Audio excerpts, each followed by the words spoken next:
Your Excellency, the President of the Republic of Kenya and Commander-in-Chief of the Defense Forces, our distinguished taxpayers, good morning. Your Excellency, we are here once more to engage our serious partners in national development and turning around the economy of this country. We want to thank you, sir, since your historic swearing in, you have led by example to the rest of us who are privileged to assist you in the management of the affairs of this country, that entrepreneurship, investment, manufacturing, and general business is the way to go to turn around our economy for the benefit of our people. I want to confirm to the taxpayers here today and all entrepreneurs, investors, manufacturers, and all those engaged in one way or another in doing business in our beautiful country, that our President has given a policy direction to all of us who serve under him, that our work as public officials is to support and facilitate business. And that policy direction has trickled down that public officials have no business standing in the way of business, being a hindrance, creating roadblocks. Their work is to support and facilitate business, and shortly, in a few months, when we complete the process of public sector reforms in terms of telling our public officials of their new role in the Ruto administration, there will be no bureaucracy and red tape in matters, business and investment. I agree with the governor of Nairobi that the national government too is not at all impressed where when you walk to an office, you cannot tell the original color of the wall because the whole wall is full of multiple licenses.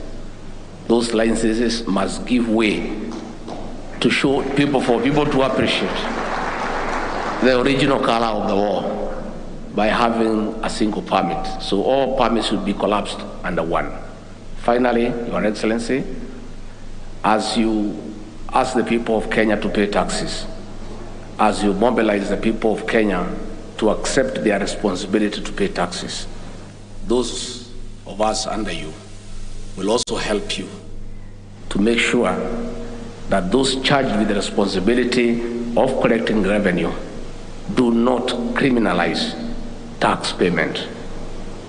The taxpayers are our partners, and we continue to urge KRA to collect tax with dignity by respecting the taxpayer, and where there are challenges, let us continuously engage the taxpayers. The taxpayers are good people, and where they have challenges, through a continuous engagement process, we can always find out why there are challenges, surmount the challenges, and make sure that we collect more revenue for our beautiful country. And I want to confirm once more, I was in a meeting this morning with the Kenya Association of Manufacturers, and we are noting that the new administration is keeping time in all our meetings. I want to confirm that the President of the Republic of Kenya is leading by example. The problem in this country is one of leadership. Once you put the proper leadership in place, everything else gets into place. A country is as good as its leadership. It is therefore important. It is therefore important for those who are not in the know. The new President of the Republic of Kenya has given instructions to all of us that he will not allow any public official, starting with the Deputy President going downwards, to keep the people of Kenya, investors, waiting for them even for 10 minutes because they have work to do. So we want to tell our CSs, our PSs, and no other officials downwards, you take the cue from the President. you keep time so that we allow Kenyans to go and do business and build their country. I don't want anybody to get in trouble with the new president. That's why I'm giving you this policy direction. Your Excellency, we want to say thank you very much. You have set the pace. I'm sure the new CSs are already acclimatizing to the way of doing things. The president yesterday told you that you'll have to work up to late hours and requested your spouses to be reasonable. But we don't want you also to take advantage to do other things. The president is a family man and he believes in a family unit. So let not a few of you take advantage of his advice, and he's requesting your spouses to be understanding to get out of the way. It is for the purposes of just making sure in office to work for the people of Kenya.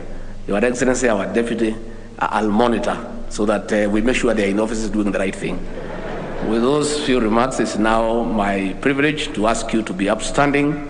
We welcome the President of the Republic of Kenya, Dr. William Samoei Ruto.